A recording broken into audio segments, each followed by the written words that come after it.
All right, Jastin. A, B, C, D, or E?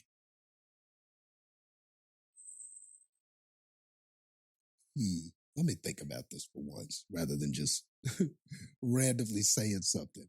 I'm trying to think of an E. Do I have anybody that I want to add to that?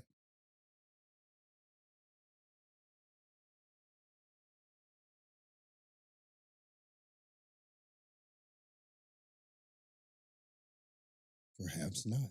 I do not. Wow. Man. You sat so still, I thought you froze. Really had to think about somebody worthy of the list, you know? Yeah, I really had to think about. I really gave it a thought, man. I really did, and nobody came to fruition. So you know what? Give me some more news. What do you got? What do you got? Give me some news. Well, I do have Any kind of news. I do have a Yay story of the week.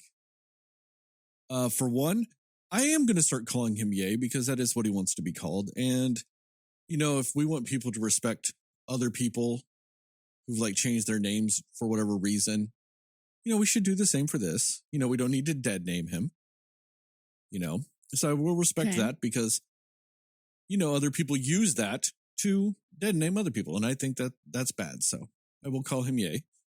But yeah, since the last time we had Yay news of the week, he says he loves Hitler, has been banned from Twitter again, and also says that, you know, he loves Nazis too. So.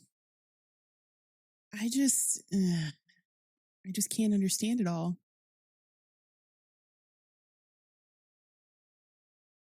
Yeah. I'm lost. I just don't even know what to say anymore. When you go on the Alex Jones show and you make Alex Jones look sane, fuck. Yeah. I mean, when you have him saying, I love Hitler, and Alex Jones is like, well, let's be clear, like, Hitler was terrible. And he's like, nope, I love him. He did great things. And he also denied the Holocaust because he's fantastic. He had to go for the whole trifecta there. Also denied the Holocaust. Yeah, so. That was the part I was like, I'm pretty sure I heard that he did that as well. I'm like, I didn't hear his reasoning behind why he said that that was not true. But yeah, I heard that he said that. Yep. He also weirdly said that Hitler invented the microphone. He didn't. It was a Jewish man. I'm just throwing that out there. I didn't hear that. Wow. Yeah, he said Hitler invented highways and the microphone that he records on, is what he said, you know. So therefore, he couldn't have been that bad. He couldn't have been completely bad. You know. So. Yeah, I remember that part of the interview.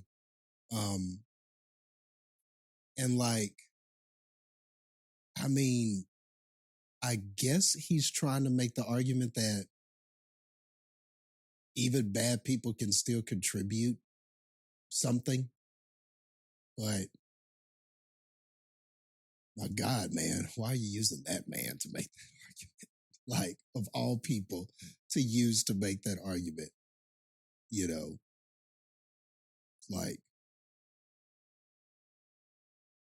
Yeah, I don't know. And part of me just like at this point wants to know if like, is he doing it at this point for the like shock effect kind of thing? Or does he actually legitimately believe these things that he's saying? And he might, you know, but it just, because it's just been so many things in a row and it's almost like the one week has upped the next, the past several weeks in a row, that you're just kind of like, I hope this isn't just like a ploy for him to just get attention or something. You know what I mean? Oh, that's even what Alex Jones said at one point. He's like, no, he's just saying it for shock effect. You know, like after Ye left and everything, like that's one of the things that Alex Jones did for a little while after that was like, oh, he's just trying to shock people, blah, blah, blah. But I don't know, man. I mean, you can only say that so many times and it just be, oh, shock value. You know what I mean? And also on top of that, there's other things you can say that are shocking that aren't as terrible as those things. You know, you can say some shocking shit. You don't have to say Nazis were cool. I love Hitler, you know, and the Holocaust wasn't real. You can say other shit. You know what I mean? Like, that's a different level of just being a troll, you know? And so when you go that far, even if you are being a troll, you might as well just act. I mean, in my mind, at least, you might as well just say you believe it. Like, even if you're trolling with those types of things, because if that's as far as you're going to go with it, you might as well just say you're a fucking Nazi anyway. Like, that's just kind of how it is. And like, I mean, I thought that this whole thing started with him sort of saying that there has been this conspiracy among like Jewish people or the Jewish community or whoever some of the higher powers are in the entertainment industry, that they've been sort of abusing or taking advantage of entertainers or Black entertainers, people like that or whatever. Like, I know that this started with this, he was kind of touting that there's this whole like conspiracy or there are these Jewish people on top holding these people down. Well, what happened to all, like, get evidence of that. If this is really happening, like if you really feel that this is happening to you and you really feel that there is some sort of conspiracy or there is some network of people and stuff like that, like, why not work to gather evidence of this? Why not try to,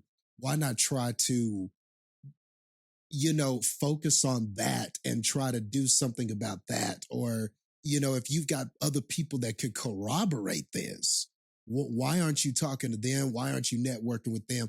Like, where did Hitler come from in all of this? Well, you know what I mean? Like, why does that, like, why did your focus become why are we going all the way back through history and all of that kind of stuff? If there's some truth to what you're saying and you really feel like this, why don't you focus on that? Why don't you attack that issue that is happening today? Well, you know, because he says there is the proof. Things that have happened to him are proof of this. Him losing his family, him losing the endorsement deals he's lost, him losing the money he's lost. Those are all examples to him of a Jewish conspiracy to destroy him and to destroy other Black entertainers or just entertainers in general, because he had the audacity to call them out. I mean, the thing is, though, is this isn't a new conspiracy theory. This is something that's been touted for a very long time. And it all has its roots in anti-Semitism. It all has its roots in Nazi propaganda. It all has its roots in so many of those things anyway, to where they just take these weird anecdotal stories. And then that's where it comes from. You know what I mean? Like, to him, the proof's already there. You're just not even seeing it, because media outlets are also controlled by Jewish people. Therefore, they cover it up also. You know what I mean? Like, to him, the proof is there. You're just refusing to see it. And the reason why he goes back to Hitler and all those other things is because there is just the association of anti-Semitism and Nazism. I mean, they more or less are synonymous. And therefore, how do you defend being anti-Semitic? You defend Nazism. and those types of things. I mean, he goes about it in that regard, and it's all just repeated things. Like, the sad thing is so many anti-Semitic tropes that are brought up now, like the what is it, I want to say the Articles of the Elders of Zion or something like that, or is it something like that? And that's brought up now, talking about how there are Jewish cabals trying to kill Christians and do these terrible things and to take over governments and spread communism and all these things. They still talk about them now in right-wing anti-Semitic circles. That's all shit from like the 1910s in Russia. The Protocols of the Elders of Zion, that's what it was. That's anti-Semitic propaganda from like 1910, 1920s Russia. It's not new. You know what I mean? Like, it's never new. They always bring up shit that's happened for so long.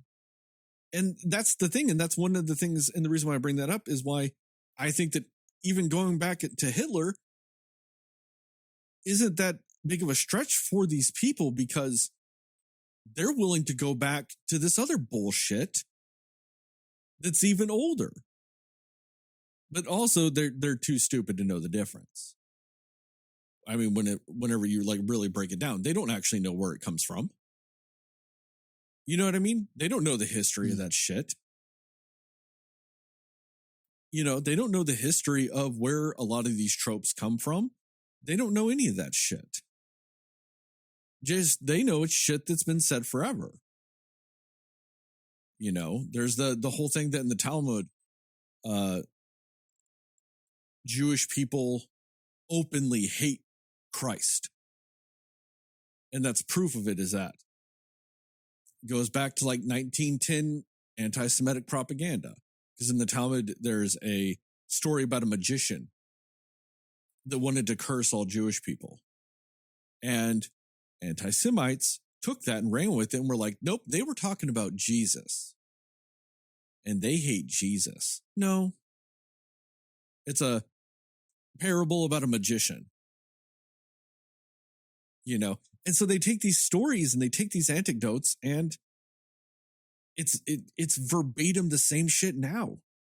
100 years later, verbatim the same shit. People are bringing up the Protocols of the Elders of Zion. Like it was written fucking a week ago. It's over 100 years old.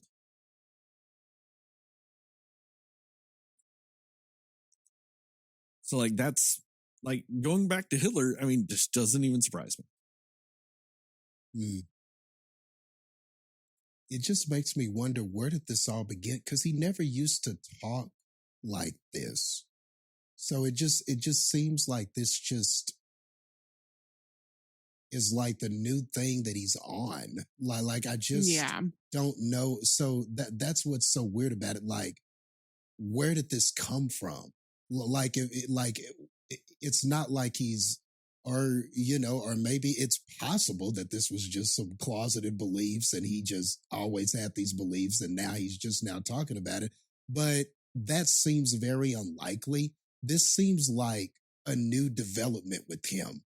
And I guess that's why I'm saying, if you feel like you were wronged, then you need to indicate those people, and that should be your target.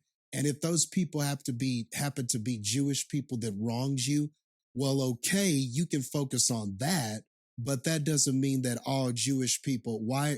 And that's what I mean by like, why attack everything if it is just these people that wronged you, or that you feel that you were wronged by these people, if that's even the story. But if that's not the story, if he doesn't truly believe this, and this is just some BS, why do that?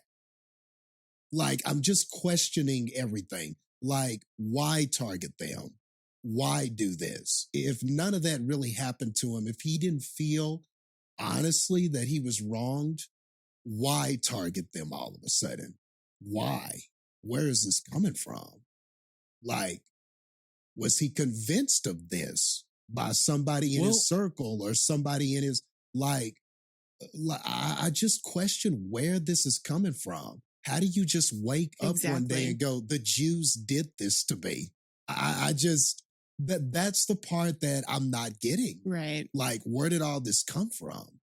Well, and I don't mean this as a knock to anybody. Part of it comes from the particular version of Christianity he has prescribed to since being quote unquote born again. It is a type of Christianity that typically prescribes itself to black men in a lot of ways. A lot of it is essentially what is known as like the Hotep movement. Kyrie Irving's been a parts of that. Nick Cannon. And most famously now, it's Kanye West. It's got a lot of revisionist history to it. You know what I mean? They also believe that Jewish people aren't really Jewish people. Black people are the real Jewish people. And they don't also refer to themselves as Jewish. They are a Jew. There also comes to regards with some of that stuff. What's it called? There's a very specific thing. He said, they tend to also call God Yahweh. Okay. They say Yahweh a lot. I know, and it's not just them. Lots of Christian communities call God Yahweh.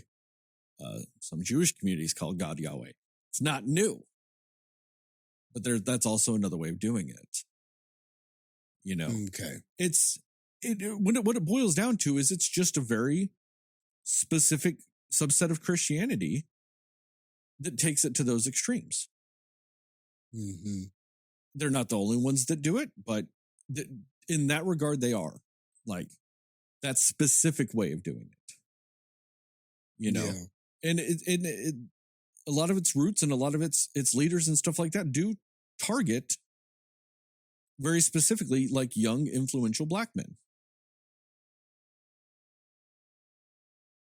They target them. I see.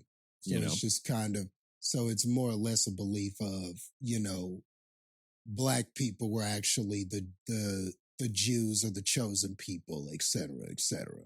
So I don't mean this in the same regard as some people do with this word, but it's a very Afrocentric version of Christianity. Okay. It's very specific to that. I won't name any names, but Jastin, you and me know somebody and you still work with somebody that prescribes to this mindset. We can talk about it afterwards. Oh, okay. I'm just saying, I mean, I can tell you who it is. I'm not going to out the person. You know what I mean? That's not here nor there or the purpose of any of this. You know what I mean? I'm just saying I can tell you somebody we know that is this. Okay. Well, to me, that's no different than, white people making Christianity Eurocentric, or these people making, fair. Everybody does that. Exactly. Everybody does this shit, man. It's just unfortunate that they also take this route with it. You know what I mean? Yeah. You can make Christianity Afrocentric. That's not the issue. The issue in doing so is, for whatever reason, more often than not always. I want to preface it with that. Just more often than not, they weirdly become anti-Semitic with it. You know what I mean? That's the weird part about it. Making it Afrocentric is not the terrible thing, because like you said, so many cultures do that. They've made it American specific. This shit's all the way across the world, and they've made Christianity American centric. What would you phrase that as? You know what I mean? Like, we've weirdly like patriotized, Americanized. thank you, Heather. We've Americanized Christianity here. You know what I mean? So many cultures do that. That's not the new thing or the bad thing or the weird thing. You know what I mean? It's just this specific subset of it tends to become or tends to show anti-Semitic viewpoints. Yeah. And that's definitely a problem. But I guess for me, the common thread always is that you got to look down on somebody. We know the truth. Therefore, That's these fair. people are inferior. We know who the real God is. Therefore, these are all false gods. We know what the truth is. Therefore, everybody else is a liar. The common denominator always is you got to look down on somebody else. You did not tell a single lie. Dropping the fucking mic on the shit. Yeah. No, that is ultimately the real deal. You're 100% correct. And when is anybody going to realize that's all this shit is, man? Yeah. And the sad thing is, like, most religions, if you think about it, it's supposed to be about, like, you're not better than anybody. You're just different because, you know, you believe a specific thing. Like, nobody's supposed to be better. It's just, this is what I believe. This is what I prescribe to. But people just somehow in their minds get it to be like, oh, I believe this and you don't. Therefore, you are lower than me. So, yeah. I'm superior. And it's weird because, like, to me, don't get me wrong, I would not be what anybody would call a good Christian or anything. But, like, I always just remember any of those times I was forced to go to church and stuff like that, they would always say something like, we're all equal in God's eyes. You know, we're all dirty sinners.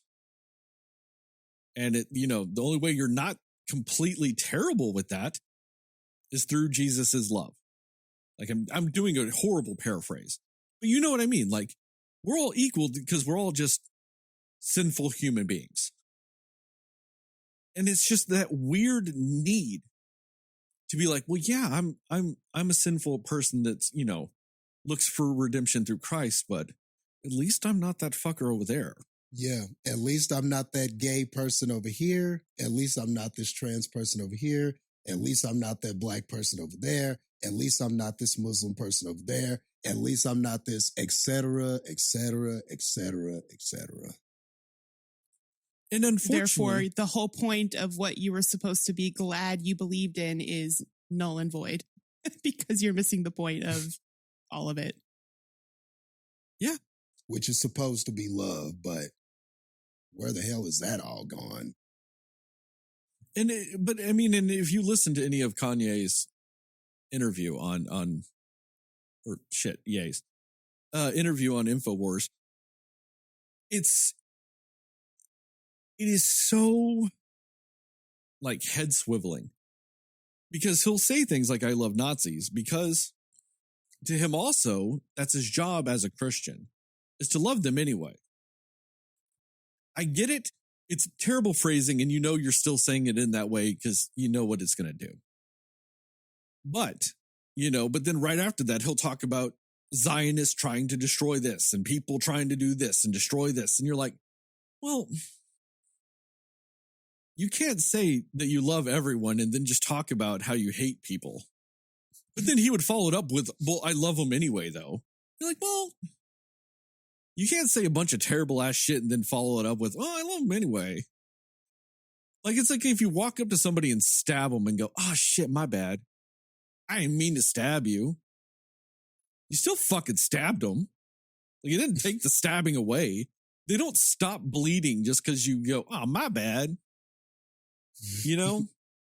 You, and see, like, to your point too, like, and that was the part too that I struggled with, because I was like, yeah, like the whole, with the whole thing of we're supposed to love everybody because we're called to love people thing. And I'm like, is that what he was trying to get across? Because he was not doing that in the way that he was. If that was what he was trying to do, he did not do it right. Like, I don't know. That was what I struggled with, because I was like, I get the whole like, oh yeah, but we love everybody. But like, I don't know. It's almost like you're saying, like the way he said it was like he was saying, I love them because they're this thing. Is how it came across more than just like, I love the person no matter what they've done. You're just like, no, I love Nazis. Like it just came across in that mindset more than anything else. Well, and the problem with it is also is like when it boils down to it, worst case scenario, it should have been doing the whole thing that parents do sometimes where they're like, I love you, but I don't like you. You know what I mean? You could at least worst case done that. If you really want to be like, but I love everybody because Jesus is love. Okay. But he still straight up also said, I like Hitler. Like that did not change. Right. You know what I mean? He didn't say, I love Hitler because, you know, Jesus calls me to love everyone. I didn't like what he did, but I still love, you know what I mean? He didn't even do that. He also said, I like Hitler. You know what I mean? Like you still went down that route regardless. Yeah, because I'm like, if his whole point was to be like, oh, I love them because I'm called to love them because of Jesus, he should have said that. That's what he should have tried to say. Unfortunately, that's what he says about Jewish people. Unfortunately, that's what he more or less would say. He's like, you know, Zionists are ruining the world. I love Zionists because Jesus teaches me to love. You know, he says that though, but he won't even give that preface for Hitler because he likes him. That's the problem. Either way, when it comes down to it, he still likes the motherfucker. Yeah. And what fucking world are we living in now? Do you remember the simpler times of like 1999 when it was just like a universal thing? Like Hitler was bad. Don't get me wrong. There were still crazy neo-Nazis out there. But it was like an understood thing. They sucked. Remember that? Yeah. Remember when Nazis sucked? Man. And now we've got people that have a platform to represent something really great or, you know, be good role models or whatever it is, using that platform to spew terrible things. You also remember when everybody just understood that the earth was round? Man.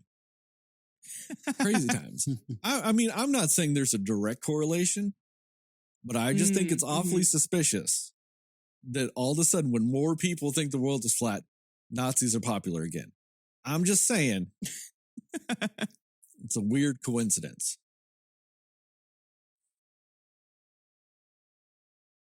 Crazy times we live in. Now let's talk about crazy enough to where we have to have a specific yay updated section of our podcast now. I am so glad I jumped off that train so long ago. Yeah. Ugh. Oh, man. Anyway, let's talk about a movie where Santa Claus kills people. Let's bring some sanity back to this fucking planet.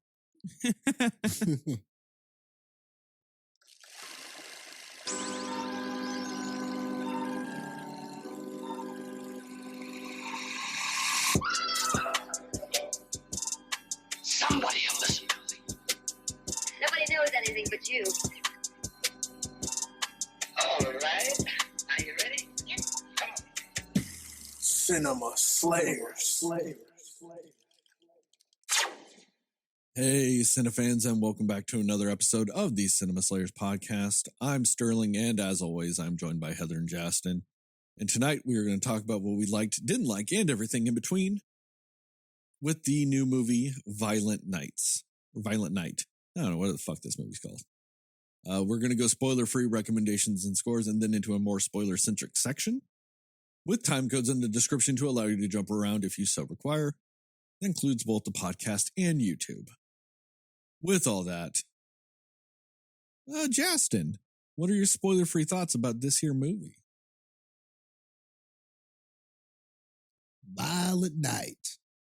Well, I think that this is kind of one of those movies where it's very much a what you see is what you get type of movie. Like if you saw the preview for this, and you understood that the premise was, okay, there's going to be this Santa Claus and he's going to be brutally and violently killing these bad guys trying to steal on Christmas.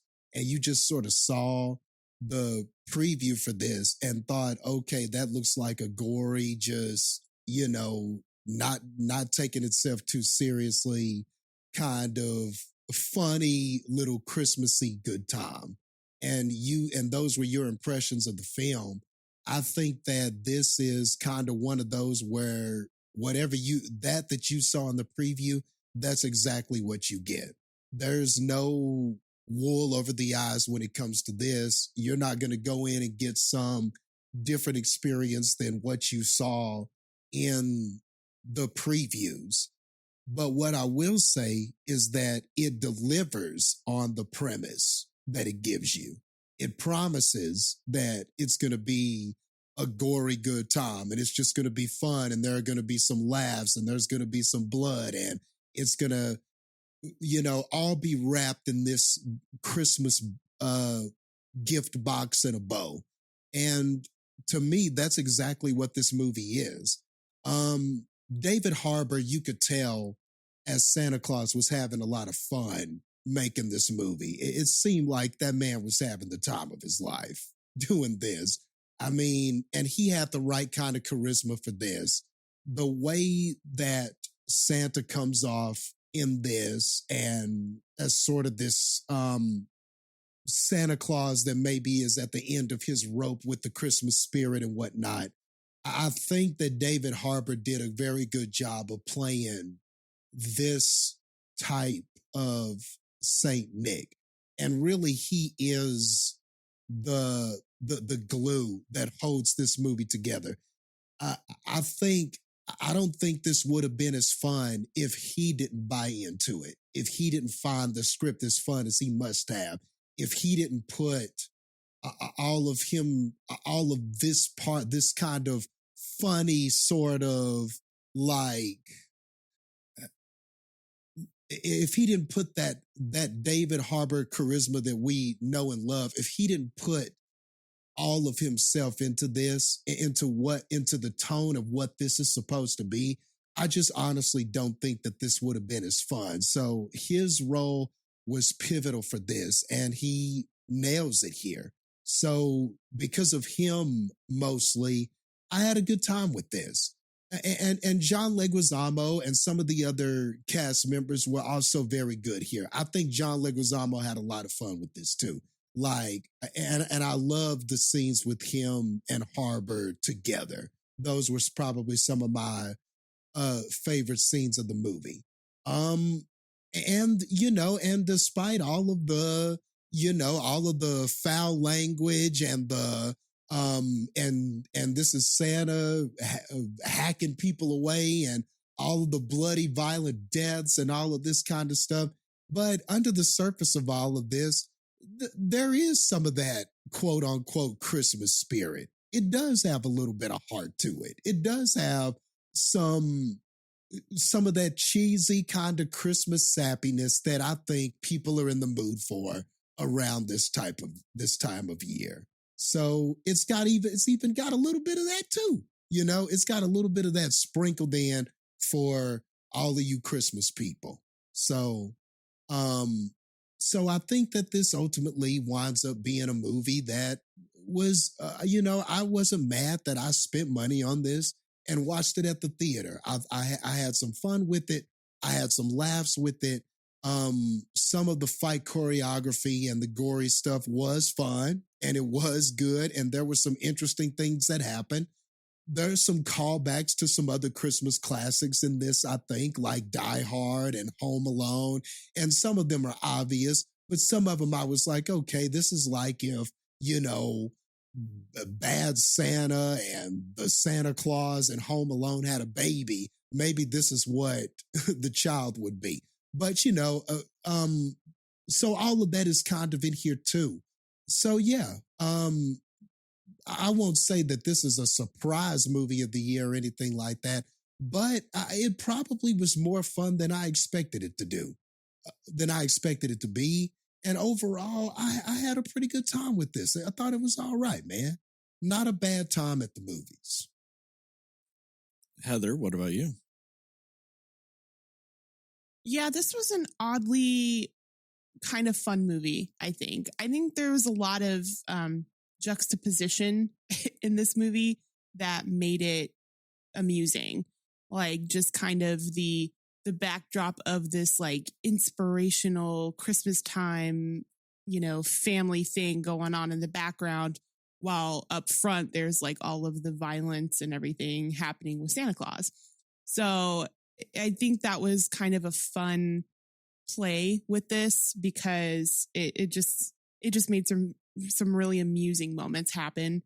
So I thought that was kind of funny. I do think that you were talking about David Harbour, Jastin, in this role, and like there is, I think probably, just the best word to describe David Harbour in general, I think, is charismatic. There is just some kind of charisma about him that whatever movie he's doing, he brings some kind of something to it where you're just like, I don't hate it. I just don't hate it. And I honestly don't know if there's anybody who could have done this particular version of Santa Claus quite the way that he did it and make it work the way it did. So, and I do appreciate that because he just kind of brought his own little flair to it. And I think it was the exact flair that it needed to make this movie work the way it does. There were some really funny moments with certain scenes that they do that are callbacks, but done in a more modern way to kind of, I think, partially to, I don't know if I'd say poke fun at, but kind of poke fun at some old classics, but just kind of do it in a way that might be a little bit more realistic in some ways. It's just, and the family dynamics, I mean, it's family they're kind of dysfunctional in some ways. And so you want to see sort of what plays out with that whole thing and what that whole thing is about. But yeah, I think it had a really crazy amount of gore and violence, I would say, for a Christmas movie. But yeah, it just, because of the backdrop and the juxtaposition of what was going on, and the type of story it was, it made it really entertaining, I think. So yeah, I would say that I'm leaning more towards I enjoyed this more than I didn't enjoy this. As the resident angry-looking Santa, I mean, parts of this movie were a little weird for me. Not the violence, not the vulgarity. No, that's fine. I honestly, I thought this movie had a pacing problem. And a lot of it had to do, to me, whenever it did some of your more traditional, cheesy Christmas movie bullshit. I think at times, not every time, but at times, they would slow the movie down. And I get the point of it, and I'm not necessarily angry at the point of it. But pacing-wise, I felt like it slowed things down because instead of telling those stories while like moving or trying to do things also, they came at very stationary points in the movie, and they would slow everything down for those moments. And I thought that there was just better ways you could have done that. Outside of that, though, I mean, I thought the movie was fine. I think I like what you said, Justin. This movie is a surprising movie in some regards. It's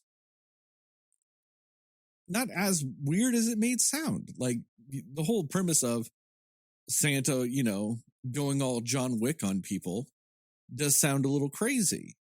But the way they do this movie, it more or less kind of works. They do a good job of making their ridiculous premise actually feel a little less ridiculous with how they actually do the movie. It's surprising. It's not, but it's not as surprising as, say, something like The Menu. Like, that was just a genuinely surprising movie on all fronts. You know, but like this was surprising in that regard of, like you said, Jastin, like you paid money for it. You went and saw it in the theaters and you're like, all right, I ain't waste my time on that. And that's coming from a guy this isn't my first time seeing Santa kill people in a movie. Yep. You know, I've seen it before. There's plenty of that. Yeah, there's another movie. What was it called, Jastin? Christmas, Bloody Christmas? Yep. Yeah. This isn't even the only murderous Santa movie of the season. Nope. Oh, that's the new one, right? Yeah. Christmas, Bloody Christmas is the new one coming out? Yeah. Okay. Santa's Sleigh is the other one I was talking about. You know, there are multiple, you know, movies with that idea. Mm-hmm. So like I said, that wasn't the craziest thing in the movie. But I guess you could say this one for just, it's kind of a pun intended, but I guess this one just had a little magic to it. Oh, you know? Fuck right off, you son of a bitch. I don't understand it all, just like the David Harbour character, but it had some of it, man. It just had some of it. It just had some of that pixie dust that worked. It just had some of the stuff. You know, just had some of the juice, man. That was actually one of my favorite parts of the movie, Jastin, where they had some Christmas bullshit. And even Santa going, I don't even know how the fuck it works. Yep. Instead of giving me some bullshit explanation like any other Santa movie does. You know? Yeah, I like that a lot They too. just went, nah, I don't even get it either. It's just, you know, Christmas magic. I actually appreciated that. Yeah.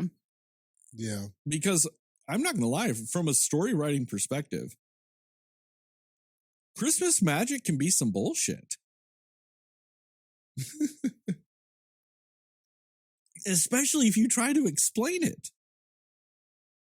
Yeah. You know what? If you try to explain what any other movie would just call Christmas magic, you're fucked. Because it's nonsensical bullshit. You know? So I kind of appreciated that they're just like, nah, you got me too. I don't know. Shit just happens.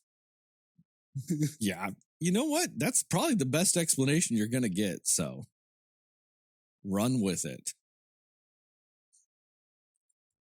But I mean, it's just, there are times, like I said, the movie has a weird problem.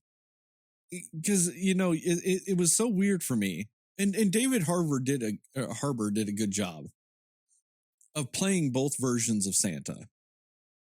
Violent Santa and sincere Santa. But just when this movie goes from, you know, Die Hard into Miracle on 34th Street, it's fucking jarring. The hard turn, yeah. That's a great way to put it, because it totally does do that at times. Yeah, it's just like, it's jarring. And like I said, those were my least favorite parts of the movie when it would do that. But overall, it was all right. It's probably, you know, my top 25 Christmas movies. Don't ask me to name any others. But I'm assuming this could be in the top 25. I actually almost just assume any like violent version of a Christmas movie would be your favorite. So I assume it'd be top 3, you know, but fair enough. Like we said, though, Heather, this isn't even the only violent Santa movie of the season. I don't know. Christmas, Bloody Christmas could be an all-timer. But I feel like any version of a Christmas movie where it's just like something violent happening instead of just the normal happy Christmas stuff, you're going to like it better automatically. See, Heather, to me, you're just saying, how do you say you haven't seen Santa's Sleigh without saying you haven't seen Santa's Sleigh? Yeah, that's fair. Okay. I'm just saying I've seen it. It can get bad. You know how like some people say like, any pizza, like even bad pizza is okay because it's pizza. Like that does not apply to homicidal Santas. There is such thing as a bad homicidal Santa. Just ask Bill Goldberg. Although, is a bad homicidal Santa still better than just a normal Christmas movie for you? Not gonna lie, I'd probably watch Santa's Sleigh again before Miracle on 34th Street. Okay, there we go. I'd probably watch it before I watch Elf. I don't like Christmas. And of the violent kind of Christmas movies, like if you wanted to lump all those movies in like a genre of sorts, or like these kind of off-brand sort of like violent Christmas movies, this probably is one of the better ones for me. I mean, definitely of this like bad Santa Claus or whatever, like do something crazy with Santa Claus gimmick things. It's probably one of the better ones, you know? Yeah. I mean, if we're just doing a lumping of violent Christmas movies, though, I'd probably actually swing Gremlins. Oh, Gremlins would be like up there at the top. Like now you're talking like. I know everybody, like the default answer is Die Hard. And don't get me wrong, I'm not trying to say Die Hard's a bad movie. My personal taste, though, I lean more towards the Gremlins. You know what I mean? Like, I'm just saying, if you went Sterling, you have to watch a violent Christmas movie today. But you can pick it, anyone you want. You know, just like Dennis, 9 out of 10, I'm going to go Gremlins. Mm-hmm. You know, that just scratches my particular version of a violent Christmas itch. Either that or as a classic that Jastin brought up in our Chicago episode, maybe a Home Alone. Might go a Home Alone. It's a PG Christmas violence, but still not a bad one though. It's still violent as fuck though. If you look at it, I mean, it's violent as fuck. That's one of my favorite ones though. They just took Mortal Kombat. They just took Mortal Kombat and turned off blood like on the original SNES version. That's all they did in that movie. But it's there. It's still violent as shit. Oh yeah, like the scene when he steps on that nail, like I still can't even fully watch that part. It just is so cringy to me. So yeah, you're right. And like some of it is so stupid now when you go back and watch it. Like, I mean, I still love the movie, but when you go back and watch it, like I laugh now at some of the just stupid stuff, like him cutting the TV all the way up and people thinking that it's an actual person. And oh my God. Yeah. And people going, oh, and it's like, dude, you can tell when it's on TV. Dude, that motherfucker like, is lighting funny, black cats. He's lighting black cats. And the pizza guy just runs away. Nobody calls the cops. Like, he's not going, there's a homicidal maniac living in that house. Yeah, shooting everything. If I'm at work and somebody shoots at me, or I at least even just assume somebody shot at me, I'm calling somebody. Because if you're willing to just shoot at a random employee, what if there were children in the house? You got to call somebody. He ordered a cheese pizza. No grown adult just orders a cheese pizza unless you're me in a very specific mood. I still will do that every once in a while. Sometimes it just hits that spot. I'm like, man, I want a childhood favorite of mine. I don't want just pizza. I want to eat like I'm 6. So you know there's a child there if they're ordering a cheese pizza. That's all I'm saying. And that pizza delivery guy just goes, man, I feel bad for that kid in there with the guy with the machine gun. Oh, well, on to the next house. But I still get it. It's a fun movie, though. Yeah. And there's no way they would have got all the way on that plane and halfway in the air and not realized he was there. You know, there are just, if you really want to pick it apart, you can. But I love that movie. It's great. It's one of those movies. Does it hold up to scrutiny? Not at all. But is it a fun fucking ride? Hell yeah, it is. Yeah. It had the magic, man. It's got the magic. If dog. you ever want to convince me of Christmas magic, it might be Home Alone. Yep. Anyway, recommendations and scores? Yeah. Recommendations and score. Heather, what about you?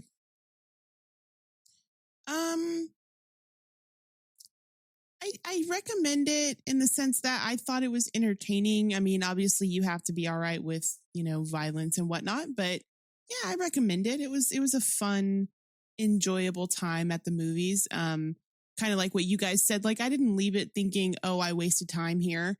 I do think I agree with you a little bit, Sterling, that the pacing a little bit kind of was slower in some parts than I would have liked. But otherwise, there's just something about the way that David Harbour played this Santa Claus that worked. It just really kind of worked. And the way they tell the story. And I think that most of the times the jokes and the dark humor of it kind of worked mostly. So yeah, it was fun. It was, I don't think there's anything particularly I'd say, oh, this part is outstanding or something about this movie shines brighter than anything, even, horror wise, slasher wise, Christmas wise. But it was fun. It was a fun watch. And yeah, I don't really think that you would regret seeing it because there's some kind of dark magic about it, Jastin. Some kind of dark magic about it. Yeah. Are you saying this is good. like Satan's Santa movie? It's just like, it's magic, but it's violent magic, maybe is what I should say. I don't know.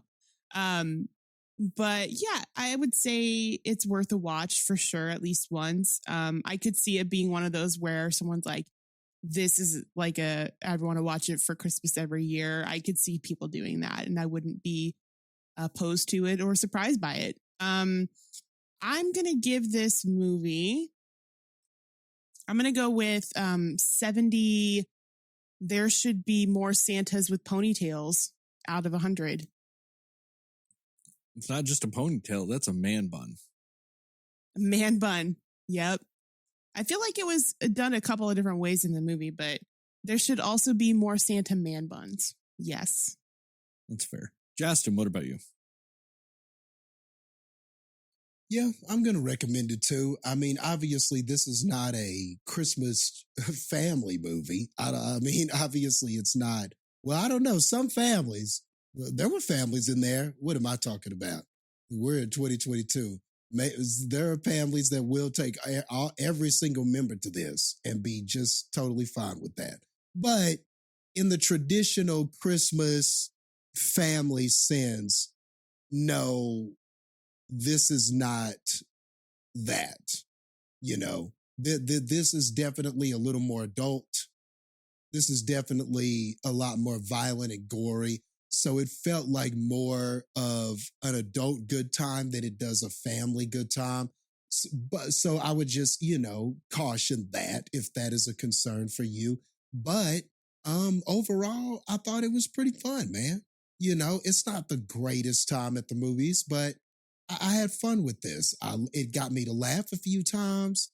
I liked the violence and everything like that. And like I said, man, it had some of that Christmas magic too.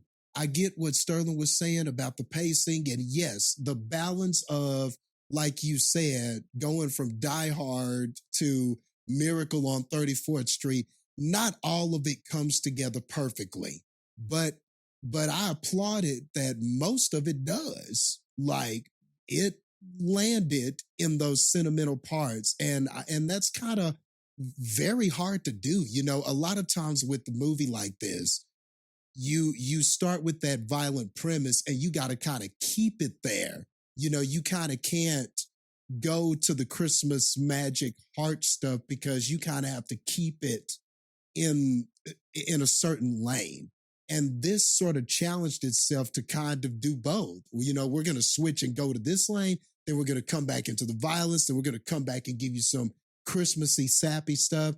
And it manages, probably because the acting was so good, it manages for me to walk out and go, okay, you know what? All right. I'm cool with what happened in this movie. It at least got me there.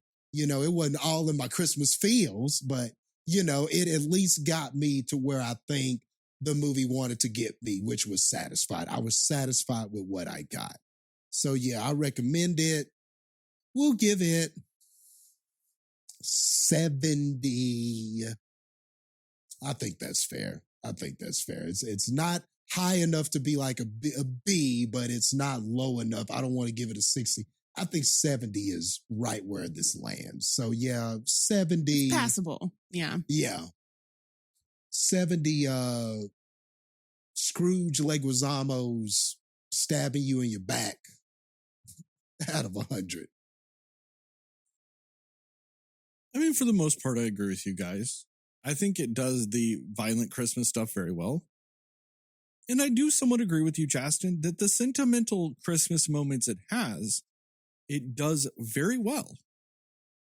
My problem is it doesn't really completely succeed when it comes to amalgamating those two together. The turns are a little too hard. But I agree. The moments like that Santa has with the daughter when they're on the radio, those are actually really great Christmas movie moments. They genuinely do it well. It's just such a hard turn. And then it's just another hard turn right back into the violence. You know what I mean? It's just, there's no smoothness in the turns. It's all just jerky. But I'll say this, in the end, you arrived at your destination. It might not have been the smoothest ride, but you made it there. So you do have to give it credit for that. And it was in a nice car, at least. You know what I mean? It's like you were in a very jerky ride, at least in a BMW. You know what I mean? Like, it's still at least a nice car. Yeah, the AC worked. Yeah. The car never stopped or anything like that. Just a little jerky. Kind of like riding like a good wooden roller coaster. It's still a good roller coaster, but it's very jerky. Yeah, and it sounds like it could break at any moment. Yeah. But still a roller coaster. It's still fun. It's that. This is just a good wooden roller coaster. But since I am slightly Scrooge, Christmas moments don't matter to me as much. So I'll give it a 65. Still good. It's still there. I just can't. I do think. Yeah. I do think it's like, I completely agree about like how much of a hard turn those were. But I did think there were some really funny moments, whether they meant for it to be or not. I thought they did mean for it to be, where it's like something really violent happening, but then they've got that real inspirational like Christmas music playing behind it in the middle of just like this real violent stuff. And I thought that was really actually kind of funny. But otherwise, I do completely agree about like how jarring it turns. Yeah. All right, guys. Our Cinescore, our official Cinescore. It's a 68. Still good. Still passing. That's all right. Yeah. I mean, honestly, that's very good for a Christmas movie for you, Sterling. So I'll take it. Are you saying I'm Grinchian? I am. Yes. I call bullshit on that and on any Scrooge comparisons, because both of those motherfuckers are soft and changed in the end. I don't. How did I know you were about to say that? My anti-Christmas hatred is ever long. Just saying. Yeah. You just need to have some Christmas magic happen to you. Like what, Jastin? Just name one thing that you think would convert me into a Christmas lover, if you will. What would make my heart grow 3 times? What if they made all Christmas movies like they made violent versions of them? See, no, that would get boring. Ruined them. Okay. Yeah, I don't know. It would have to be something like on you know, or maybe like on Christmas morning or something, you wake up, there's a knock at your door, and it's Keanu Reeves, and he's wearing his John Wick suit. And he's like, you know, I heard that you were one of my biggest fans, and I just wanted to wish you a Merry Christmas. And that's it. He doesn't come in. He doesn't sit down. You don't get to talk to him any further than that. He just wishes you a Merry Christmas, and he walks off. And as he's walking off, you're like, this is the greatest thing to ever happen to me. And for a moment, you're going to go, man, maybe Christmas just isn't so bad. And that's it. It's over. And you'll revert back and go, nah, what am I thinking? Christmas sucks. But for that moment, you will go, it's not so bad. And you will have lost her in that moment. And you will never admit that, but it will happen. The magic will have happened to you. See, the funny thing is Jastin, it was a slightly trick question because you're right. If something like that were to happen, my heart would grow 3 times. The problem is it'd still be too fucking small to give a shit.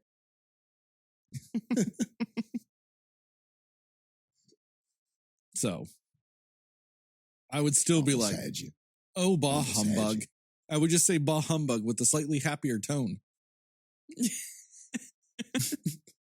Just slightly more joyous with my humbuggery.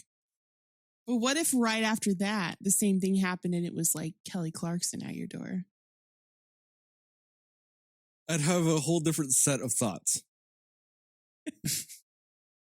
But your bah humbug would still be a little bit lighter even then. So wouldn't be thinking about Christmas in the slightest at that point. Just saying. Just saying. Anyway, spoilers? Yeah. Yes. Spoilers. These buttons on the new mixers are so sensitive. I just had my hand on it. I didn't mean for it to go off so early. I feel like a child again. Just so sensitive and goes off too soon. It worked though. It was like right on time. Spoilers. I was actually kind of surprised that he was actually Santa. Yeah. Like, I don't know if I didn't know. I think I've only seen like one trailer for this or maybe a teaser. Like, I just knew what it was. You know what I mean? So I don't know if they give it away at any point in the promotional material or any of that stuff. I was not expecting him to actually be Santa. So that threw me. It was a pleasant surprise, you know, but that threw me off. But I liked how they got it out of the way at the beginning. I like how they weren't just being like, is he or isn't he? Maybe, we don't know. He could be, you know what I mean? Like most movies would do that bullshit. Yeah. I like how they get it out of the way at the beginning where he's just like, you think he's just like a mall Santa until he's on a sleigh throwing up on a barmaid. You know. So I liked that. I thought they handled that really well. And like I said, I liked that he didn't even understand Christmas magic. He somehow got endowed with it, and he's just like, hey, it is what it is. I appreciated that. I do, though, think my favorite scene in the movie was the realistic Home Alone scene. That was tight, man. That was funny. That was great. The way they did that, the setup, how one thing happened and it led to another thing happening, and then finally you get the big payoff for all of it at the end. That was great. Great homage to Home Alone. And I like that looked painful too. Right? That looked quite painful. But I like how they set it up to seem like some traditional Home Alone bits that just went in a different route. Like with the nail on the ladder. You're like, and you see, and then they show you the cut step, and you're like, oh, he's going to like break the step and his foot's going to land on the nail. You know what I mean? That's what you think's going to happen. You think they're going to legitimately do a Home Alone. Mm-hmm. And it goes to the bottom of that man's mouth. Yeah. And you're just like, okay. It was wild. Okay. I see you, Home Alone. And then he lands on that piece of paper of nails and drill bits and just utter carnage. It just, yeah, that was crazy. it was a weirdly delightful scene. You know, it's like they turned the blood on for Home Alone because everything she was doing was Home Alone. And I did appreciate that because it's kind of that weird thing that all kids have after your first time watching Home Alone. You have those weird like daydreams that you're like, I could do that. Yep.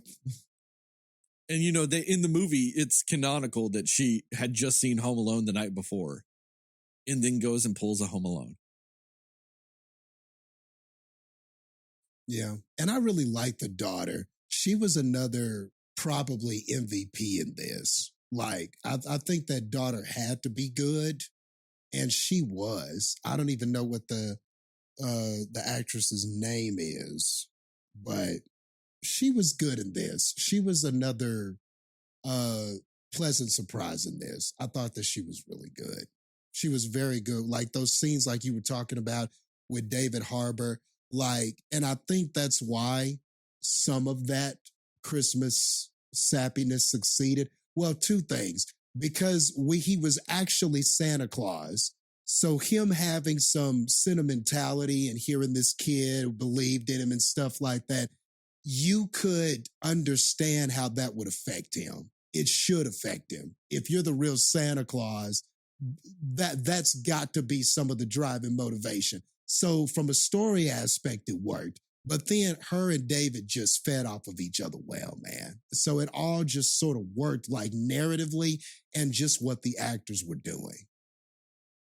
Yeah, and they weirdly had great chemistry with barely being on the actual screen together. Yeah. Yeah. Like in the same set, like, you know.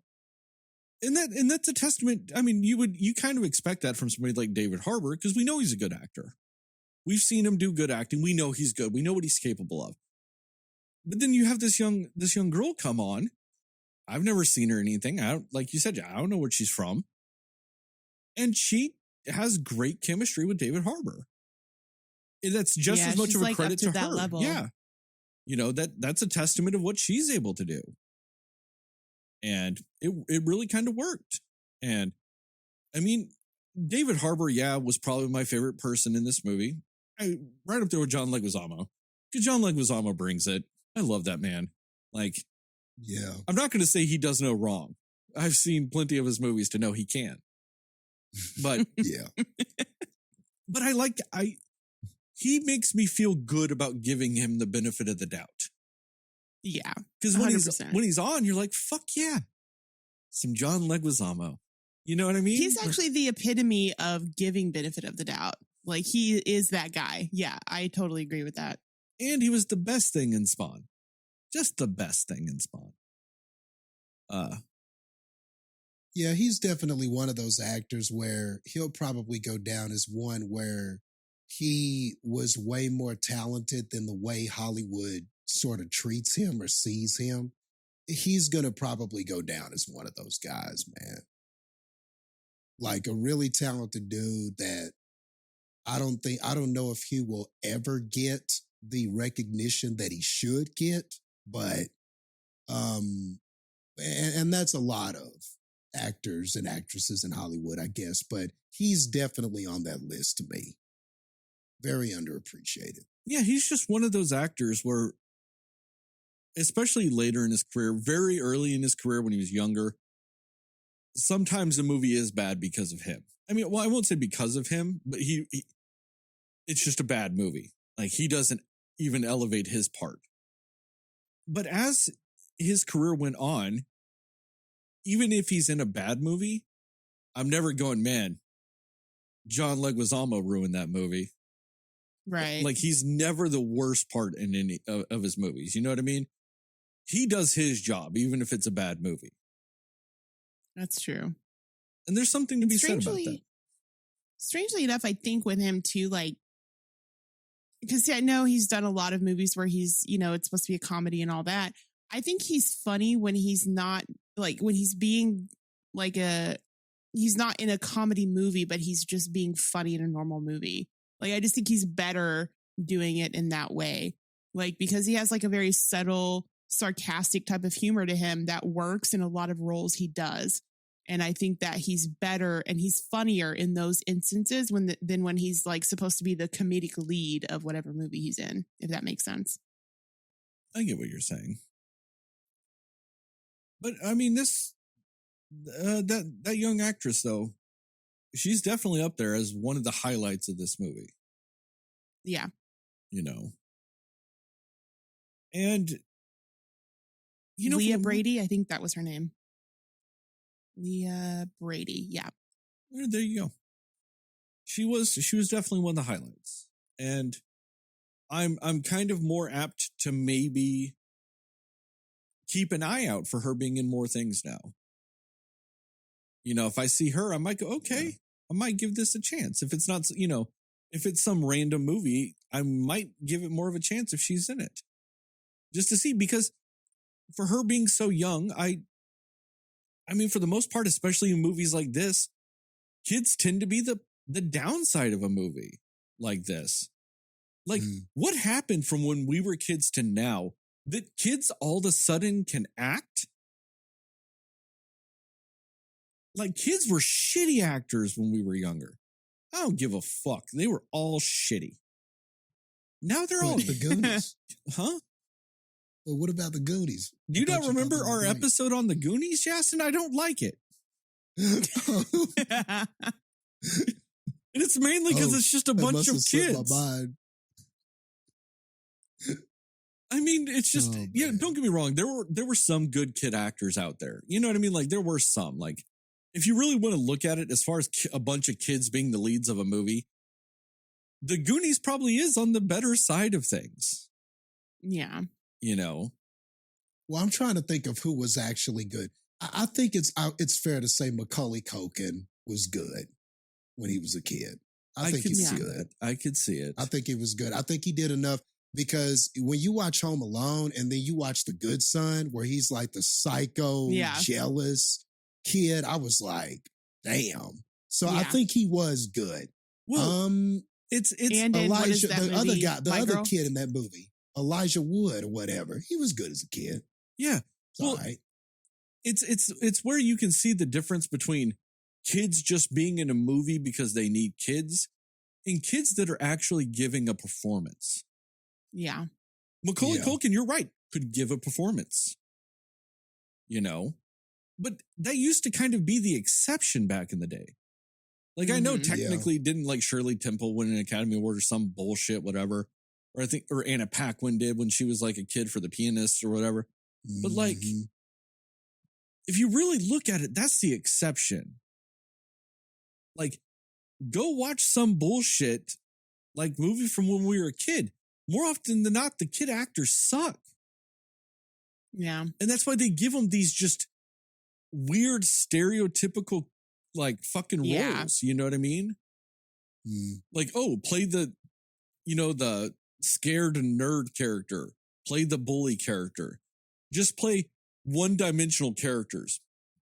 Where if you take, like, the whole ensemble of kids, they would actually form one human.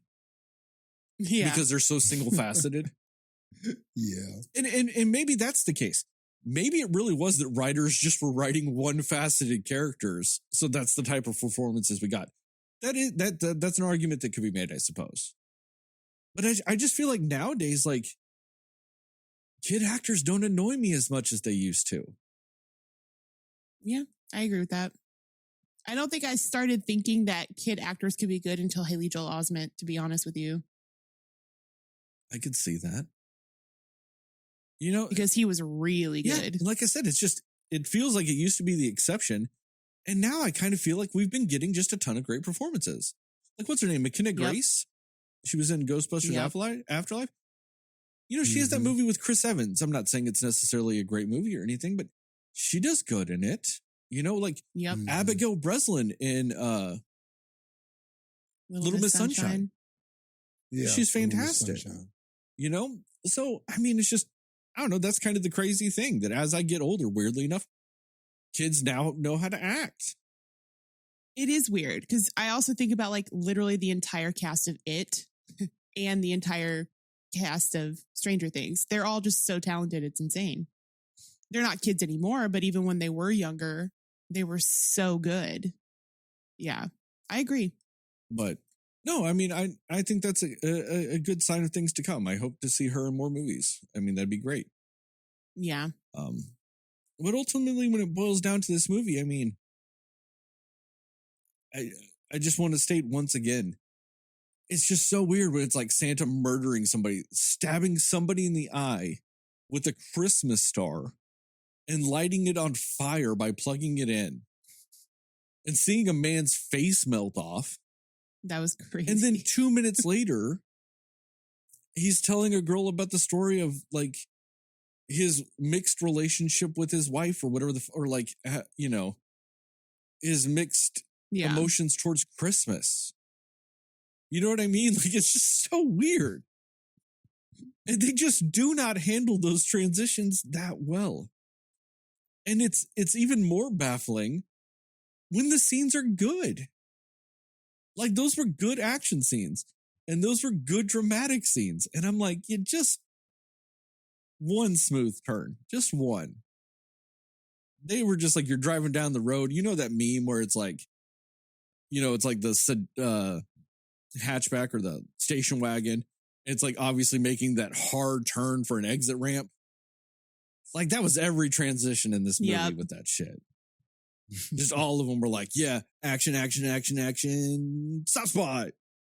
And then you're all soft spot, soft spot, soft spot. That's a hard thing to say fast. Soft spot. And then it's just bam, action. You're just like, holy shit. But I mean, in the end, at least they were good scenes, And if the worst thing in your movie is truly your transition between scene types and it causing some pacing issues, that's not the worst thing in the world, because at least succeeding at those moments at least kept me engaged in the movie. I might have felt like I was being jerked around, but at least I cared enough at the end. You know what I mean? To like be like, oh, well, I just kept getting jerked around. Because normally, if the scenes weren't that good, if the action set pieces weren't that good and the dramatic pieces weren't that good, and I was getting jerked around, I would have been utterly miserable. Because you're getting jerked around and then you end up feeling like, for what? Like, you're going to this dramatic moment, but it's boring and sucks. Oh, you're going to this action set piece, but it's boring and sucks. So, at least they succeeded on that regard.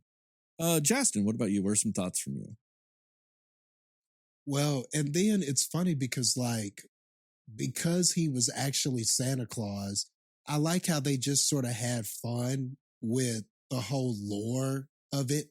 Like how he was like a murderous, hammer-wielding Viking or something, and in his past life, but I guess somehow was chosen or got a second chance or something like that. So now he's just been Santa Claus. I thought that was interesting. I thought that was kind of, and they didn't bother to explain it. They didn't have to explain who chooses this or how does the magic choose you or anything like that.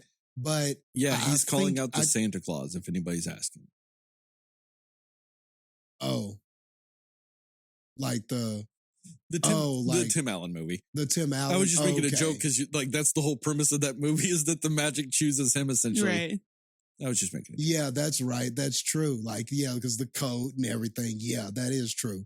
But like, they didn't say all of that, but still, it was kind of cool that this murderous man got a second chance and just sort of like, for whatever reason, and just sort of got into the role and enjoyed it, but was sort of coming down on what Christmas was and what it was about and stuff like that. So I don't know. There was something about that I just liked. I just liked how they did that. They didn't try, like you said, to bog you down with stupid explanations, but they gave you just enough for you to kind of find it interesting.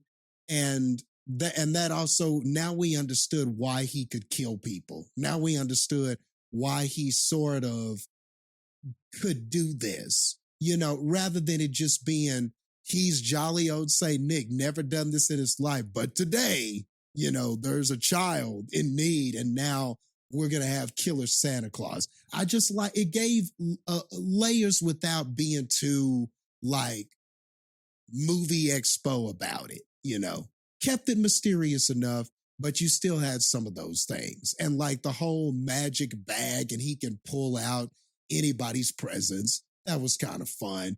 I liked how his list, like when for the naughty people, the words were like all like flamey looking and kind of had a different like fiery display in the font and stuff. And then when it was good people, and I liked also too how it would flash words of why that person was naughty or nice, Like for Leguizamo, a lot of things were revealed that we didn't know. Killed his best friend, did, stole from his family, did this, did that. I like that was a nice touch too. Just little thing, like I said, man, this movie just had some of the magic. It did some of that Christmas stuff, but it just had a way of presenting some of these things, whether it was the Santa Claus, the naughty or nice list, all of that kind of stuff. It just had a way of doing things where you were like, okay, cool, let's run with that. So I thought all of that was cool. The family, the dysfunctional family and the stealing from each other and all of that kind of stuff, while it wasn't the most entertaining thing, none of those family members were my favorites, but they didn't sink the ship, so to speak. Some of those conversations were funny. Sometimes they would have funny interactions. The mother, I should have really looked up some of these actors and actresses. That was Beverly D'Angelo. Are you talking about the grandmother? Yes, the grandmother. Beverly D'Angelo. Yeah, Gertrude. I thought she was cool. She was all right. I liked her. I thought that she was good. She played that role perfectly, for what it was. And I mean, I can't really say anything bad about the other family members either. I think everybody was about what they needed to be to get us to our destination, as you said earlier. So everybody turned in a respectable performance, but obviously the daughter and David Harbour are the standouts. But everybody else I thought too was respectable. I wasn't mad at their scenes, and some of the scenes I even found entertaining and laughed at them. So all of that was cool too. And I thought that final showdown with Scrooge and Santa, him and Leguizamo, I thought all of that was great, man. Starting inside the building, then the building's on fire, and then we're outside, and we're fighting with fire in the background. I thought all of that was fun. All of that was good stuff, and even the snow sleds chase before that and all of that kind of stuff. Like, there was just a lot of interesting set pieces to this. There were a lot of fun action sequences. And so they never really did the same thing twice. So they kept that interesting. And the last thing I'll say too is in some of those fights, I like how it wasn't so easy for him all the time.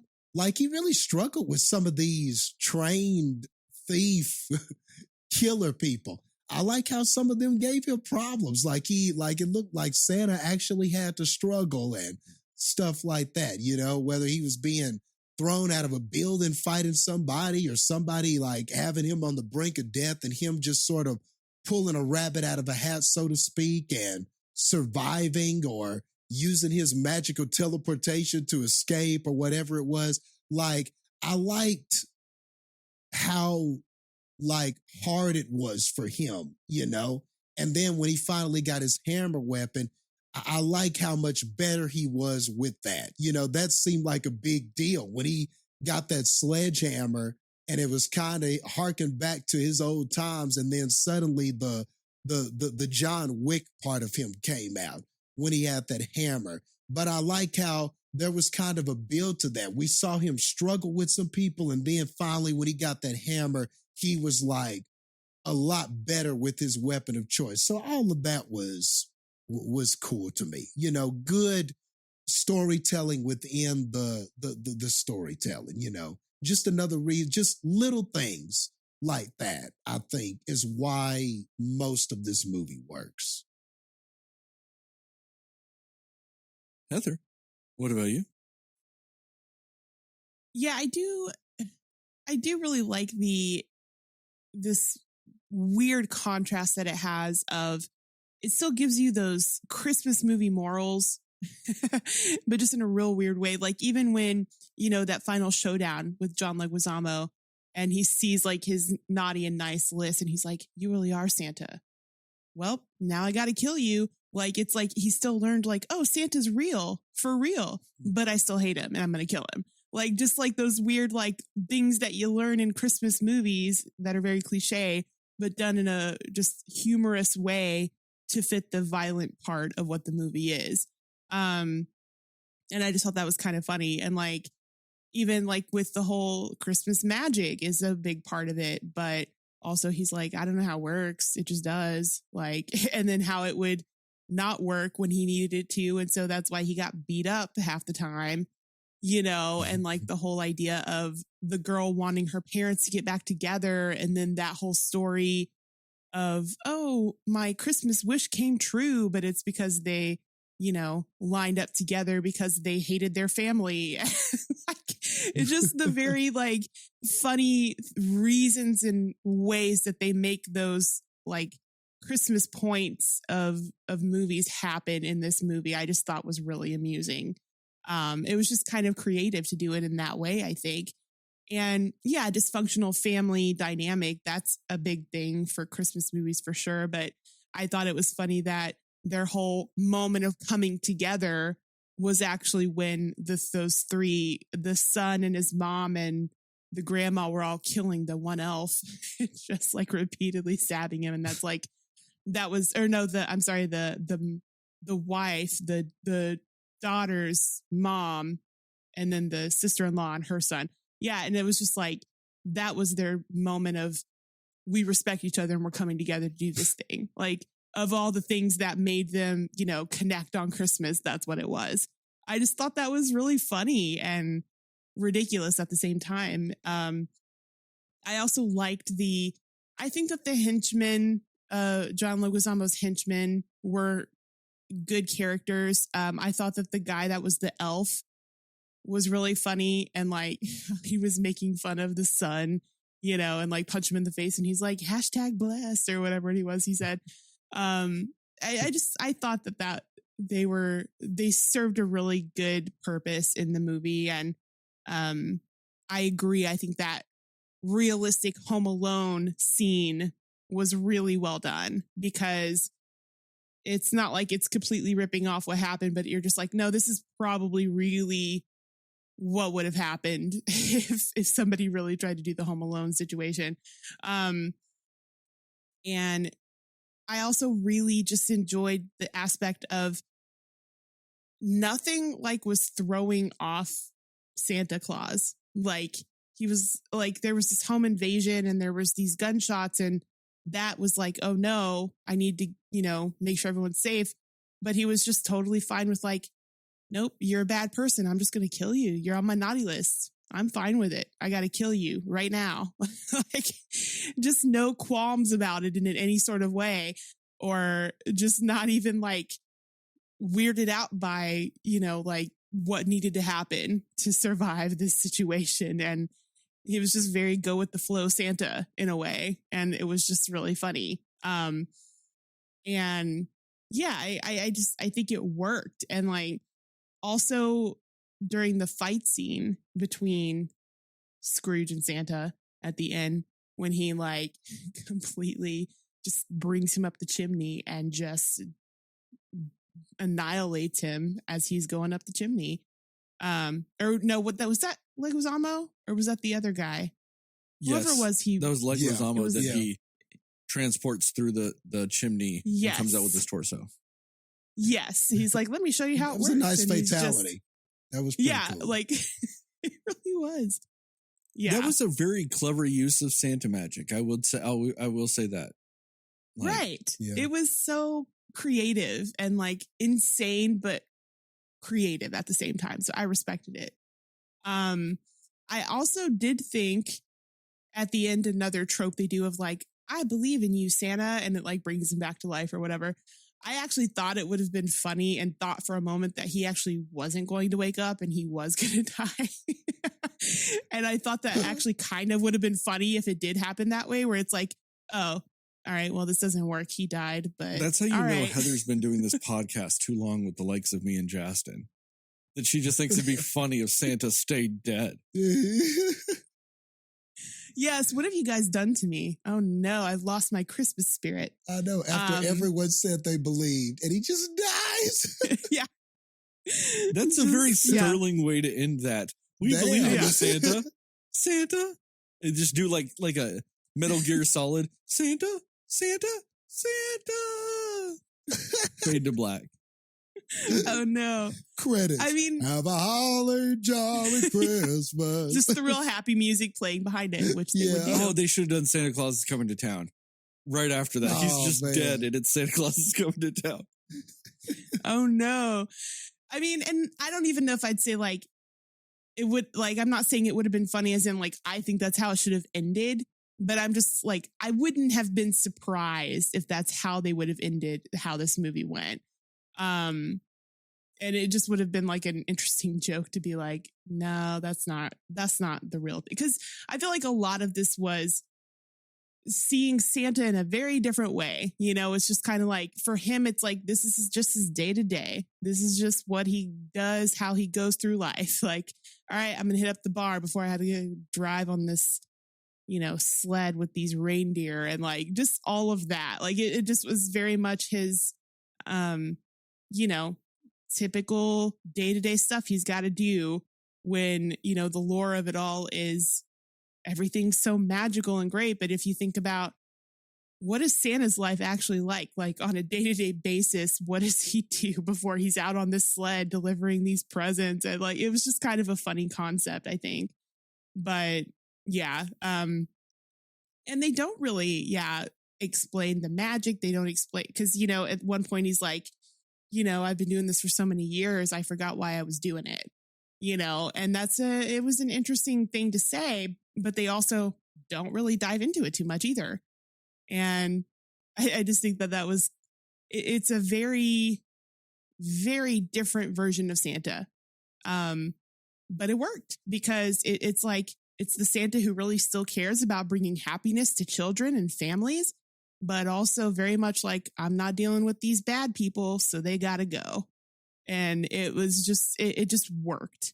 Yeah, I don't know. There was just something about it that was just really amusing. Like, I just really enjoyed how they told this story and just the very contrasting elements of, you know, the backstory of the typical Christmas things that you'd see in a movie with the upfront super violence of it. It was just really creatively done. So I appreciated that. But yeah, I mean, the family they really were kind of non-factors for the most part, but they did bring some kind of funny elements, like the really dumb guy, the really dumb, like brother-in-law or whoever he was just, it just all those elements. Like you've got the very stereotypical, you know, rich, spoiled family kind of thing. And the idea also that the little girl's dad is the one who actually stole the money. Like, I was just like, where did that come from? You know? And I don't know if you guys saw that coming. I didn't see that coming. Even when you see her like read the note, I didn't. I just thought it was going to be like, hey, I'm not going to see you again after this or something like that, you know, but I didn't know it was going to be like, I'm taking all your money and leaving this family, you know, so that was an interesting twist as well. But yeah, I just, I didn't see there's that coming either. Oh, sorry. Yeah. Just to answer your question about that. No, I didn't see that coming either. But I did like it because they sort of played around with that trope. Like you're talking about tropes, like they sort of played around with the whole let's go away and get away from all of this trope. So it being sort of revealed that that was his plan to get away, was to steal all the money and then so we can get away, was kind of funny how they took that trope. Like, what if we just go away and be a family? And it just seems like, oh, the noble guy trying to have his family and get away and do what he's supposed to do. And then he's the one stealing it. And that was the plan, to get away with the money. So I did kind of like it in that way. It totally kind of fit this movie. And I like that they at least played around with the trope we see all the time. See, I saw it coming, but in a slightly different way. Like when they get to the scene where they open up the vault and all the money's gone, and they're like, no, my inside guy said it was here. I automatically thought that he was the inside guy and that he took it. Okay. Yeah. You know, but I thought he was ultimately going to be like, well, I was responsible for it in the end. Even like it was, or something like that, where he's like the one that tipped off John Leguizamo's character and he just didn't know it was going to go to that extreme. That type of situation is what I was thinking. But I knew he had something to do with it based on his reactions. Then when it turns out the inside guy is actually the extraction team leader, I was just like, and then in my head, I just went, oh, well, then he took the money. Like I thought I didn't think he took the money when it was revealed, but I thought he was the inside guy. And then when it was revealed that he wasn't the inside guy, I was like, oh, okay, then he's the one that took the money. Okay. That's just how my logic went with it, is because of how he was acting with that stuff. With the whole, with the note to the mom and all this other stuff. Like I thought his note to the mom was essentially like, fuck you, you're going to get what you deserve this year. And then everything goes too far. And he was just like, I didn't, I told them the money was here, but I didn't know they were going to do all this. You know what I mean? That type of situation, right. But then, I said, once the money was gone and he wasn't the inside guy, I was like, oh, he stole the money then. Like I knew he did something wrong. Like I knew something about that night. He did something wrong. You know what I mean? Yeah, that's fair. That was just my thought process with it. And plus, to me, in a movie like that, that seemed like the logical choice. Like as soon as they said, like up until that point when they revealed the vault is empty and there was an inside guy, I didn't necessarily have suspicions towards him, like that, or anything like that. It's just the way the movie was playing out. I went to like, oh, to me, that's the most logical conclusion, because it's not the daughter-in-law, it's not his wife. It's not the sister or her husband, because they're both stupid. You know what I mean? Like, yeah. So I was like, who else would it have been? Exactly. He's the only one that seemed competent enough to do something. So it wasn't like I was fair. Like, deducing anything. I'm like, oh, he's the only competent person that could be a piece of shit. Because like I said, the wife's competent, but she's not a piece of shit. Person. Yeah. So I deduced it by competent and piece of shit. So. No, that's fair enough. Yeah. No, that makes sense. And the only reason why I was thinking piece of shit with him is because they did the whole thing of he didn't like take his daughter to go see Santa. You know what I mean? Like, obviously there were things that he wasn't he's the piece of shit in a Christmas movie where not prioritizing his family and this, that type of thing. Mm-hmm. That type. Yeah. I mean, and I do also agree with you too about those moments that were supposed to be sentimental and, heartwarming. They did do a good job of that. I did also appreciate that Santa with Trudy dynamic. I thought that was really good. And also another thing that was really, I think, well done was at the beginning too, when Trudy's like asking about Santa and like wanting to talk to Santa, and their solution for it, just like giving her the walkie-talkie and was it a walkie-talkie? Whatever it was they gave her. Yeah. Yeah. And being like, hey, yeah, you can talk to him through this. He might not respond, but he could definitely hear you. I thought that was a creative way to do the whole like, yeah, you could still talk to Santa and tell him what you want for Christmas and that whole thing. Because I hadn't seen that done before with like the walkie-talkie thing. So I thought that was, a cute way to kind of do that for the little girl. You know, but yeah, I mean, I do obviously think there were some predictable things, like you knew the parents were going to get back together, you know, that whole thing. But even with that, like with all the other like wild things they throw in this movie, you don't really care that it's predictable. And with Christmas movies, you usually expect that anyway. So it didn't really change anything for me about my feelings with this movie. So yeah, again, those are my thoughts with it. But honestly, it was just the very, like just the funny contrasting of the family Christmas Story with the violence was just really, and then the little girl too, just being very not really at all phased by it either. Like when she meets Santa, when she's like, yeah, let me just set these traps for these adults here, like just not phased by it at all. Like that was really funny to me too. She's like, all right, cool. You know, I'm going to set some traps. And it was just very funny. So yeah, it was a good time. Yeah. I mean, one thing with this movie that I did appreciate, and I do appreciate it when movies do this, when the fight choreographers take a character that has a very specialized weapon, and then they do a good job of choreographing the fight with that type of weapon and showing like if somebody does specialize in that type of weapon, the difference it can make. You know, like when he's hitting people with that hammer, but like he'd hit them and he could like he put it on their shoulder to like pull them into him, you know, like a hook type of thing, just because it does have that angle to it. And you could do that with a warhammer. You know what I mean? I like that they had those like little moments in the fight sequences, because it always makes it just a little bit of a subtle difference when that's true, when they do things like that. And I like the fact that like with the type of person David Harbour is and stuff like that, like just his bigger, stockier nature, like something like a hammer makes sense, you know? And I like how then they tied it into like a Viking folklore or, you know, or a Germanic tribe folklore type of thing where, you know, it's that Viking warhammer type of scenario. And then I like that he didn't get his hammer. I did expect him to pull his hammer out of the bag at one point. I thought he was going to, like, before his bag got burned, you know, and he tells the story of it. I thought he was going to end up pulling the hammer out of the bag. You know, kind of like it was the gift he needed type of logic or something. But I like the fact that he just found a sledgehammer and went, yeah, this will do. And started just wrecking people with it. I thought that was great. But I'm not going to lie. Whenever the sleigh comes at the end with all the reindeers and he does get his hammer, I was kind of like, damn, man, he should have got that earlier.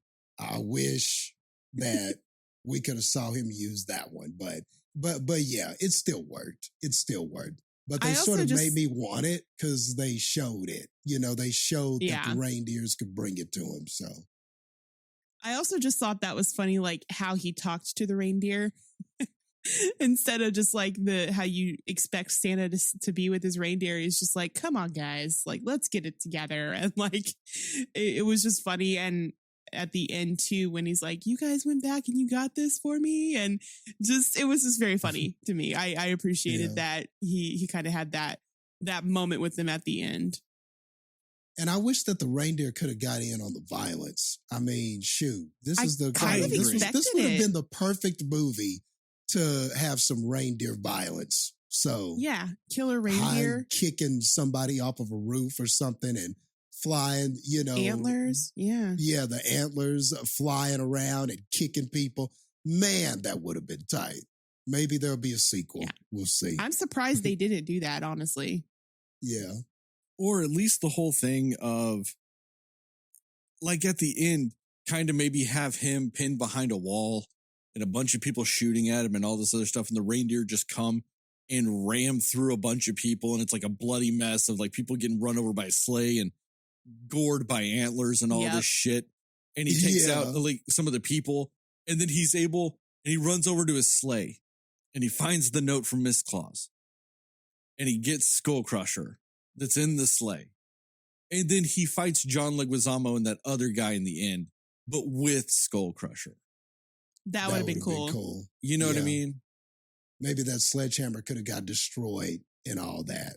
And then, So, no, I lost my weapon. And then, the reindeers bail him out. That would have been cool. And then, like on top of it, it's also Skull Crusher, you know? Right.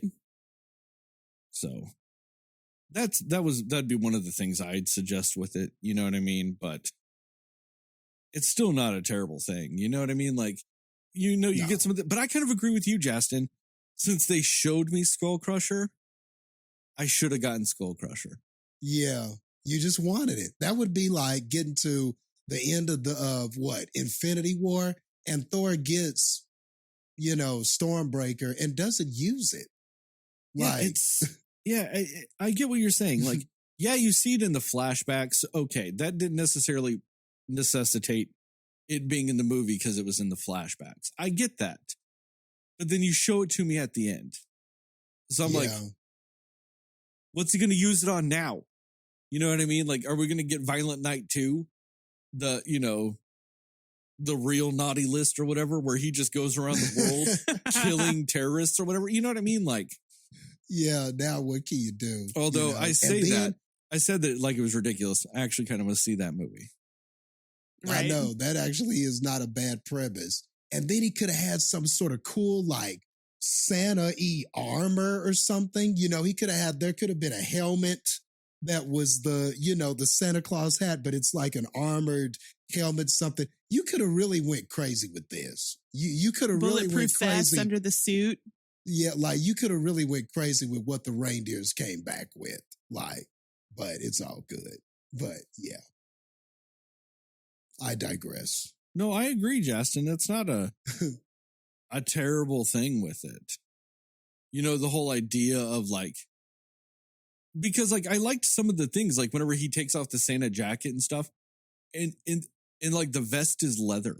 You know what I mean? Like there were some touches in there to like see him go sleeveless with just that leather vest on. You know what I mean? And also something the like fact that Santa had tattoos was pretty funny. Not the first example of that movie, The Guardians, that CG animated movie. There's Santa's a big tattooed like Russian guy in those movies. Oh, okay. Yes. Mm-hmm. He's got naughty and nice tattooed on his knuckles. Mm-hmm. Yeah. But I mean, I do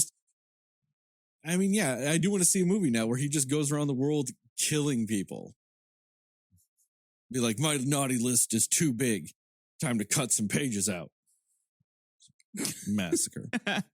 One thing too I want to touch on. The one little bit of Christmas magic that this movie kind of explained, I actually did appreciate a little bit.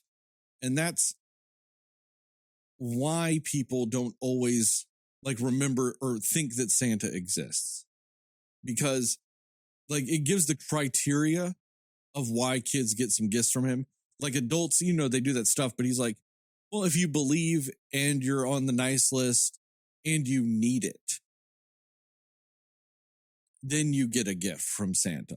You know what I mean? It's that like there's those criteria with it. And I think that whole like little bit of that extra and you need it, is why some people just forget that Santa exists. Because then, at some point they stopped needing it and then they stopped believing. You know what I mean? Like, it's like a tapered effect type of thing. Mm. So that was the one little bit, because I think that's the one little bit of lore you can tweak a little bit to make something make sense. You know what I mean? They didn't try to fuck with the whole time-space continuum, and that's why he could go, to multiple houses, any of that shit. They don't fuck with any of that, but they fucked with that one little bit. And I think it makes a little bit of sense, because you take a movie like The Santa Claus, and they don't really do a good job of explaining why no adult remembers that Santa exists. Yeah. You know what I mean? And most movies fail at that. They're like, oh my God, but Santa is real. It's like, that would mean he's giving gifts to people and people are just then thinking they bought them, I guess. You know what I mean? I'm like, do the parents just think they buy the Santa gifts? They're like, oh, I don't remember getting that. I guess my wife got it. You know, like, is it that? Like, all these movies do a shitty explanation behind it. Yeah. Yeah. And I like that this one kind of made a little bit of sense with it. Because, like, there are characters that probably do need it. Like, maybe John Leguizamo's character needed it. But then at the same time, he might have been on the naughty list. You know what I mean? So it's that little extra bit of criteria that kind of tailors it to why it makes sense in the end. And yeah, that makes sense too, because if you think about it too, when he is confronted with Leguizamo and the other guys, he's like, oh, I'm sorry for what you had to experience, but what's you guys' excuse? So it was kind of like, I get that you're a bad person, but I'm understanding why you're a bad person. You two are just bad people, you know? But it was kind of funny when that one guy was like, oh shit, he really is Santa though. But then he gets a nail through the chin. Right. You guys got any more thoughts about this movie? Nope. On that note, thank you guys for listening to this episode of the Cinema Slayers podcast. We are Cinema Slayers Podcast on Facebook. I didn't do that right. We are www.cinemaslayers.com on the internet. We're Cinema Slayers Podcast on Facebook. We're Cinema_Slayers on Instagram and I guess Twitter. Because people have started following us more on Twitter ever since I stopped dropping that in there because it's a hellscape. Cinema Slayers Pod on TikTok. At Cinema Slayers Pod on YouTube. Shout out to Plug Migo and Mundo Ochoa for our theme song and logos respectively. Give us a 5-star rating and review. We'd really appreciate it. Also hit that little subscription button on YouTube and that like button and that bell notification and all the typical YouTube bullshit. Tell your family, tell your friends, family, and tell your family's friends, and most of all, tell those dear sweet mothers because dear sweet mothers love David Harbour, obviously. Fair, and accurate. But most of all, just remember, here at the Cinema Slayers podcast, we're both pro slut and pro Sydney.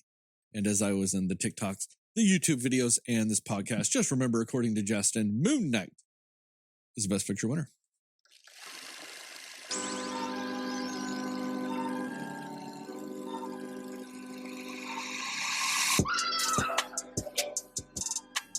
I also liked how he would, Nobody knows anything but you. when he would go to houses and eat cookies or drink milk, he had certain things that he didn't like this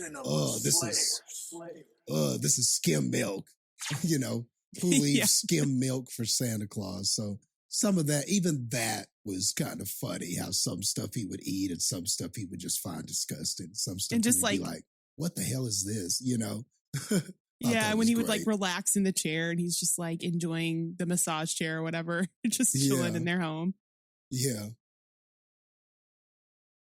I do want to bring something up real quick. I said I couldn't remember the man's name earlier. The inventor of the microphone is Emil Berliner. He was a Jewish man that did invent the microphone. Oh, nice. Okay. Cool. It was also used in the first telephone. But I also want to give credit to James West, who is more or less considered the inventor and father of the modern microphone, which is the like electric condenser microphone, essentially, which most microphones are. We don't use those because they're not good for broadcasting purposes, but most microphones out there nowadays are condenser microphones, and he is the inventor of that. So I want to give him credit too. All right. Cool. Another Mr. West. And he is a black man too. There we go. So, weirdly enough, microphones exist because of a Jewish man and a black man, two people that Hitler would have hated. Just throwing that out there. Yay. Right. Just remember, the actual inventors of the microphone. Hitler would have hated them. Just saying. Just throwing that out there. Oh, yay. Oh, yay. Anyway,